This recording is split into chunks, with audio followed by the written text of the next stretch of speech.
Se você faz uso de insulina, uma aplicação por semana ao invés de 7 vezes, faria diferença na sua vida? Se a resposta é sim, fica aqui comigo, que eu tenho uma notícia para você. E sobre coração de titânio, você sabe o que é?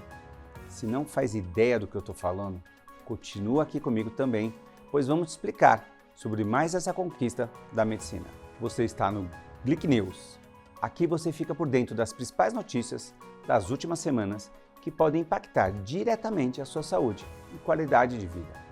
Vamos analisar os fatos, trazer o contexto e, claro, discutir como essas informações podem fazer a diferença no seu dia a dia. Vamos lá, vamos entender o que está movimentando o mundo da saúde?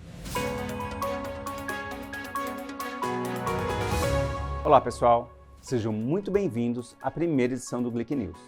Eu sou Ricardo Moraes, sou médico cardiologista e diretor médico aqui na AFIA. E comigo hoje eu tenho o Dr. Marcelo Gobo e o Dr. Renato Bergalo, que são editores médicos da AFIA e especialistas em medicina de saúde da família. Nessa edição, vamos falar sobre um avanço significativo no tratamento do diabetes, a aprovação da insulina semanal no Brasil. Só quem usa insulina diariamente sabe o quanto essa notícia é importante. Além disso, vamos falar também sobre uma notícia muito feliz. Temos a primeira alta hospitalar de um paciente que recebeu um implante de coração de titânio. São notícias assim que gostamos de trazer sobre avanços que a ciência pode trazer para a longevidade e qualidade de vida. Bom, primeiramente queria agradecer Marcelo Gobo, Renato Bergalo. Vamos falar então sobre essa insulina nova que temos aqui no Brasil. A notícia que recebemos essa semana é que a Anvisa aprovou essa primeira insulina de aplicação semanal aqui no Brasil. Isso significa que ao invés de aplicar uma insulina basal todos os dias, os pacientes podem fazer apenas uma aplicação semanal, mantendo o controle glicêmico ainda assim muito eficaz. E eu queria saber de vocês, qual é a percepção de vocês sobre o impacto dessa notícia na vida dos pacientes? O que fato muda numa rotina de tratamento? Ricardo, Bergalo, muito obrigado pelo convite, pela oportunidade de estar aqui. Acho que o principal grande impacto disso é a adesão, a facilidade de adesão que a gente passa a ter com uma medicação que você pode ter utilização uma única vez na semana. Eu recebo no consultório muitos pacientes que às vezes se esquecem de aplicar a insulina e isso acaba dificultando a adesão ao tratamento e o controle, né? Atingir a meta-alvo no controle do diabetes. Quando a gente tem um paciente que tem a facilidade de fazer uso de uma aplicação semanal, isso facilita demais para que ele consiga cumprir as metas de tratamento, seja pela comodidade de se lembrar e também pelo desconforto de receber uma picada 2 vezes ao dia, 3 vezes ao dia, todos os dias da semana. Legal. Isso é um ponto importante, né, de ordem prática. Renato, você tem a mesma visão? Com certeza. Um dos principais desafios para o acompanhamento do paciente diabético é a insulinoterapia, essa dificuldade da injeção diária contribui muito para isso, né? Mas até antes mesmo do paciente se tornar insulino-dependente, no caso do diabetes tipo 2, já é visto muitas vezes com medo, né, de chegar no ponto de ter que usar a insulina, parar de tomar um remédio que é muito mais confortável oral para começar a aplicar a insulina. Eu acho que isso diminui muito essa apreensão que o paciente tem, principalmente quando a gente tem que propor, devido aos exames, devido à evolução da doença, o início da insulina, né? Então, a gente tendo como propor um tratamento semanal muito mais confortável do ponto de vista não só de esquecimento, né, como o Gobo trouxe, mas também do ponto de vista de adequação mesmo, de conseguir fazer. Eu tenho pacientes, por exemplo, que tem medo de aplicar a insulina nele mesmo. Então, ou é um familiar que aplica, e eu já tive pacientes, inclusive, que tinham que ir na unidade de saúde para fazer a aplicação de insulina de tanta dificuldade que ela tinha de lidar com agulhas, né? Você imagina, uma vez por semana isso fica uma coisa viável, né? A gente não tem como manter uma rotina dessa porque a unidade para no fim de semana, por exemplo, mas um paciente que vai uma vez por semana consegue manter um controle com muito mais facilidade sem depender da própria habilidade, da própria disposição e coragem ali, vamos dizer assim, para fazer a aplicação, né? Então é um avanço que com certeza vai contribuir muito para controlar melhor essa doença. Excelente. Acho que vocês trouxeram 2 pontos importantes. adesão ao tratamento, né? E a adesão necessariamente passa muito por isso, né? Pela aplicação, pela segurança, né? E até a insegurança de fazer a insulinoterapia. Essa insulina nova, ela se chama icodec. Ela foi desenvolvida pela Novo Nordisk e vários estudos clínicos mostraram que ela tem uma eficácia e o principal, uma segurança muito similar às insulinas diárias. O que faz com que se torne, como a gente estava conversando, muito mais prático, tanto para o diabético tipo 1 quanto o diabético tipo 2, que já é insulino dependente. E é esse ponto que eu queria que você trazer a percepção de vocês sobre a segurança, porque eu acho que essa troca, né, de uma insulina diária, que o paciente consegue ter um controle muito maior das doses que ele vai utilizar, como é que esse ponto de segurança, como é que a gente vai conseguir orientar um paciente em relação a esse uso semanal? Ricardo, acho que a primeira grande questão é a gente ter a orientação clara de que ninguém deve fazer isso sozinho, né? A gente sabe do risco que envolve o cuidado do diabetes e quando a gente decide fazer manutenção, incremento de dose, redução de dose, isso deve ser supervisionado por um profissional de saúde, por uma profissional médica ou médico, e o paciente não deve fazer isso sozinho. Esse é o primeiro grande ponto. Pensando na questão da medicação de maneira específica, a possibilidade de você ter doses supervisionadas, como o Bergalo trouxe, isso aumenta muito a segurança, especialmente para pacientes que são de maior risco, como os pacientes idosos ou que têm alguma limitação no autocuidado. Então, você ter a proposta de uma aplicação semanal, que pode ser às vezes uma dose supervisionada, seja numa unidade de saúde ligada ao Sistema Único de Saúde, ou mesmo de algum convênio com um cuidador, ter ao menos um profissional de enfermagem ali junto, podendo auxiliar nessa dose, isso facilita muito e traz muita segurança para aqueles pacientes que às vezes estão no extremo do cuidado, seja por uma limitação de estar acamado, de ter alguma comorbidade, como uma sequela de um AVC, e que muitas vezes fica com uma assistência um pouco menor, com menos intensidade, menos qualidade de assistência por conta dessa condição clínica de maior vulnerabilidade.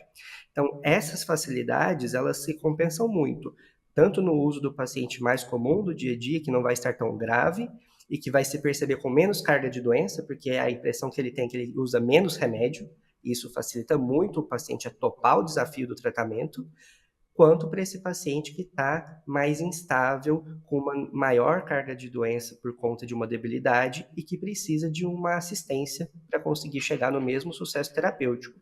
E aí a gente vai vendo impactos em menor morbidade, menores complicações do tratamento do diabetes.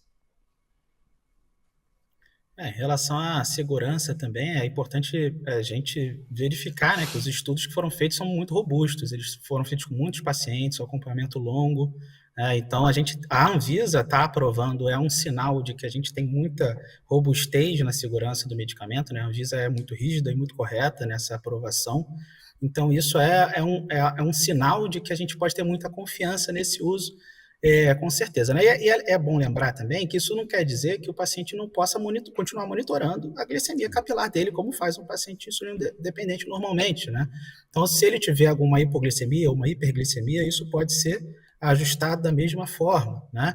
Inclusive porque a insulina semanal não dispensa necessariamente a insulina de ação rápida feita ali junto às refeições, caso haja uma glicemia muito alta, né, que precisa ser corrigido. Então, por mais que pareça que fique um pouco mais no escuro, né, porque fez uma insulina, às vezes, 6 dias atrás, e a gente não sabe se a ação ainda está sendo feita, talvez gere essa insegurança, mas é só monitorar, é só controlar a glicemia capilar, que eu acho que pode gerar essa segurança que já é comprovada através dos estudos, ela pode ser gerada também para o paciente. Excelente, eu acho que vocês trouxeram os pontos, né, muito de ordem prática, muito do dia a dia, e eu acho que é a dor do paciente, né, e dos familiares, é esse controle, né, e orientação terapêutica que ainda vai se manter, né, controle de glicemia capilar, o ajuste, e essa é uma mudança, né, uma mudança de parâmetro agora de controle, mas que demonstra ser eficaz, como a gente viveu até a era do GLP-1 também, de uso semanal, e que demonstrou ser tão seguro quanto, né. Agora, acho que a pergunta que todo mundo deve estar fazendo, e quem está assistindo a gente, é quando chega, né? Quando chega no mercado brasileiro, A gente não sabe. Ainda a gente não sabe, mas é que a gente queria ouvir a opinião de vocês. A gente não tem uma data oficial, a gente sabe que a aprovação da Anvisa, como o próprio Renato falou, é um grande passo de segurança. A gente deve comemorar porque a partir disso a gente sabe que a disponibilidade no Brasil vai ser maior. Os outros países, né, como a própria Alemanha, o próprio Japão, já tem isso, né, no uso do dia a dia. Os Estados Unidos está sob aprovação no FDA também. Ou seja, a gente já consegue demonstrar um pioneirismo do Brasil, trazendo já a aprovação e aí com isso a gente poder fazer a diferença. E eu queria ouvir de vocês, né, o que vocês acharam dessa novidade, o que vocês acham que poderia orientar para quem está vendo e ouvindo a gente sobre essa mudança que está chegando, vamos dizer assim. Fiquei muito feliz, Ricardo, por isso, por conta dessa facilidade que a gente consegue ter. Quanto maior a nossa disponibilidade de arsenal terapêutico, melhor, porque fica mais fácil de personalizar isso lá na ponta. Então, quanto mais opções eu tenho de tratamentos, eu consigo escolher o melhor e mais personalizado para aquele paciente de maneira específica, não fica o mesmo para todo mundo. E uma coisa que a gente precisa entender é que quando o medicamento é lançado, aprovado pela Anvisa, até ele chegar no balcão da farmácia, existe um trajeto, né? E o trajeto, às vezes, ele vai ficando mais curto, porque a etapa mais difícil é essa, de aprovação, porque o medicamento tem que se mostrar seguro, ele tem que se mostrar eficaz, né? Até para questões, às vezes, de importação. Então, acredito que não deve demorar até que a gente tenha ele disponível no balcão da farmácia. Mas até lá, para quem ficou animado com essa ideia, é importante que você esteja em segmento com um profissional de confiança, para que na hora que já estiver disponível no balcão, você saiba como fazer essa transição, se for indicado para você, se você tiver essa segurança, essa adaptabilidade para esse medicamento. Bem, a gente como médico sempre fica muito feliz com uma notícia dessa, né? Não é só o paciente, quando a gente tem uma opção nova no mercado, sempre é uma coisa boa para a gente ter mais armas, vamos dizer assim, contra as doenças no nosso arsenal. Mas nesse caso, além de uma opção nova, é uma opção também que é mais confortável. Então a gente fica muito animado mesmo de ter essa opção chegando aí. Agora, tanto nós quanto os pacientes precisamos aí estar pacientes, porque esse processo realmente não é rápido, é um processo que vai demorar um pouco ainda, mas já um grande passo dado essa aprovação pela Anvisa, né? Então, acho que o principal entrave, vamos dizer assim, já foi vencido, agora é aguardar um pouco, ter um pouco de paciência, que já vai estar disponível, né? A gente também tem a aprovação pela Conitec para ser incorporada ao SUS, né? A possibilidade de estar na farmácia popular, de estar disponível nas unidades de saúde públicas. Isso já é um passo ainda mais longo, né? Demora um pouco mais também, são avaliados outros fatores, como custo-benefício, existe uma comparação com as opções que já tem no SUS hoje em dia, mas também acho que há esperança aí para a gente ter essa incorporação, né? Então, é algo que a gente tem que aguardar um pouquinho, mas curtir essa boa notícia, ter paciência que já a gente tem essa opção aí para nós médicos e para pacientes também. Excelente. E agora eu queria ouvir de você. Conta pra gente aqui nos comentários, lá no nosso Instagram, no Glic Diabetes, sobre sua opinião sobre o que pode impactar a sua vida, a vida do seu familiar, do seu cuidado.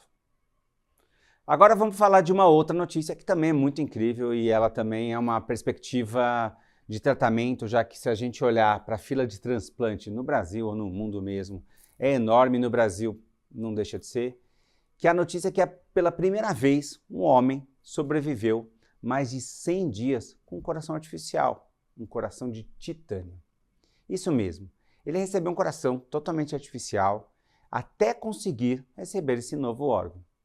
Acho que cabe aqui, antes de continuar contando essa notícia, explicar para o pessoal o que é esse coração artificial de titânio, como é que ele funciona, quem desenvolveu essa tecnologia. Falando desse caso, é um paciente, um jovem de 40 anos, que não quis se identificar, obviamente, mas que tinha problemas cardíacos graves. Inclusive já estava internado à espera de um transplante cardíaco.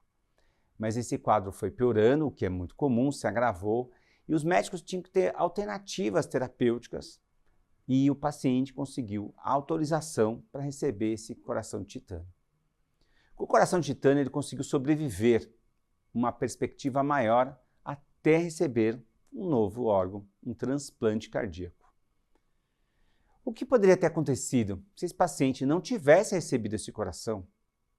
A gente sabe que o avanço da medicina, esses novos passos, trazem esperança para quem tem uma doença grave, comum no mundo e no Brasil, a insuficiência cardíaca grave. Será que no futuro veremos mais pessoas com corações artificiais aguardando o transplante? Quem sabe até mesmo outros órgãos? Eu queria saber de vocês dois, tanto o Gobo quanto o Bergalo, o que vocês acham dessa tecnologia? Ricardo, mais do que ninguém, você como cardiologista vai saber o quanto é importante a gente melhorar o cuidado da insuficiência cardíaca, né? É o destino via comum final de todas as doenças cardiológicas, né? Então, quando a gente pensa isso, é uma esperança muito grande. A gente tem uma fila de transplantes que é muito grande e muitas vezes, por uma questão de surgimento de compatibilidade mesmo, a gente não tem a oportunidade de realizar o transplante. A pessoa falece na fila, né? Não por uma questão do sistema, mas por uma questão da existência dessa possibilidade. Quando a gente tem uma tecnologia nova que aumenta a esperança, aumenta esse tempo, essa possibilidade em boas condições, porque o grande fato desse caso é que ele foi de alta do hospital com o coração, ele foi para casa, ele seguiu a vida com a limitação que a técnica prevê, mas ele teve essa experiência, ele não ficou restrito ao hospital, que é uma das coisas que acontece hoje, né? A gente às vezes tem o paciente restrito ali, aguardando, e ali ele teve essa possibilidade. Isso é fantástico, né? A gente vai melhorando muito a qualidade de vida e as possibilidades da pessoa voltar não para a rotina habitual, mas para o seio da família dela, para o local em que ela habita, e o quanto isso é importante para as questões da pessoa, né? Além de criar a oportunidade de ter o tempo do transplante, né? Do transplante de fato acontecer e às vezes ter até tecnologias cruzadas. Isso é algo que parecia ficção científica. Se a gente voltasse 30 anos atrás, isso era inimaginável. Inimaginável, né? E hoje a gente tem tanto a melhoria da técnica do transplante quanto a construção de novas tecnologias que vão permitir que esse transplante aconteça. Então, esse é sem dúvida um salto muito grande, algo que a gente não consegue prever os próximos 5 anos, em que provavelmente essa tecnologia vai ter um grande salto e a gente vai conseguir, às vezes, ter até desfechos de mais tempo aguardando, né, de mais tempo utilizando essa tecnologia. Muito bem dito, né? Inclusive, se a gente para pensar o quanto que já é um salto incrível da humanidade, o próprio transplante cardíaco, né? A gente pegar o coração de outra pessoa e colocar dentro de outra, como isso é incrível. E a gente já está passando disso, agora a gente está falando aqui de o que é incrível, é um coração de titânio, né? E de fato é muito incrível. Então, eu acho até que para além dessa melhor capacidade de espera, né, de um doador, de uma compatibilidade, a gente abre até possibilidades e esperanças aí no futuro da gente ter uma sustentação mecânica, vamos dizer assim, a longo prazo, sem necessitar até de um doador, por que não? Né? 100 dias é muito tempo, né? E foi uma espera que ele precisou ter para aguardar um doador, mas quem sabe tanto o que já é desenvolvido hoje pode durar mais tempo, quanto também tecnologicamente a gente evolua para possibilitar depender menos de transplantes para a gente também sustentar a vida e, quem sabe, até com um grau de funcionalidade interessante com um coração mecânico desses, né? É uma bateria que fica acoplada, o paciente tem que estar junto com uma bateria, isso também pode ser coisas que evoluam nesse sentido, em vez de ter uma bateria recarregável, talvez uma bateria sem fio, ou de uma forma mais prática, né? Então, eu acho que isso, na verdade, essa notícia, além de alimentar as nossas esperanças, ser uma ótima notícia, ela também ressalta a importância da pesquisa, né? A importância que a ciência tem para a gente dar passos adiante cada vez mais, né? Esse, eu acho que não é o passo final nesse sentido. A gente vai ter passos mais adiante ainda, quem sabe, com corações que podem ficar ainda mais tempo no paciente, mesmo sendo artificiais. Excelente, eu concordo com os dois, na verdade. Eu acho que se a gente pegar ainda a realidade brasileira, né, dessa fila de transplante que a gente tem, que ainda é em grandes centros, que os pacientes esperam uma longa data e que ficam hospitalizados com alto custo para o sistema público, né? Lembrando que a fila de transplante é uma fila única, né? Ela não respeita se é privado, se é público, o paciente está na mesma fila como qualquer outro, mas onera o sistema, a qualidade de vida desse paciente, né, que está nessa fase tão grave da doença. Eu acho que dar essa possibilidade, de ter essa perspectiva que o Renato falou, de a gente poder né, tirar esse paciente de vez e ser o tratamento definitivo, né, final, é o próximo passo tecnológico, né, que a gente vai evoluir. E como as outras tecnologias de outros mercados de não de saúde estão agregando, né? Porque a ciência vem trabalhando para ter melhores baterias, por exemplo, para ter melhores devices que vão melhorar a vida desses pacientes. Excelente. E eu queria convidar você que acompanhou essa edição do Glic News. Comenta aqui o que você achou das notícias, como enxerga a evolução da medicina impactando a sua vida. A gente vai gostar muito de saber o seu ponto de vista. E para quem não conhece ainda, a Glic é o primeiro aplicativo para cuidar de diabetes no Brasil. E o melhor, ele é 100% gratuito. Está disponível tanto no Android quanto no iOS e você pode acompanhar o Glicast nos nossos streams, no Spotify, no YouTube, no Apple, no Amazon Podcasts. A Glic nas nossas redes sociais, no Instagram, por exemplo, estamos no @GlicDiabetes. Queria agradecer tanto ao Marcelo Gobo quanto ao Renato Bergalo por esse primeiro Glic News de muitos. Muito obrigado.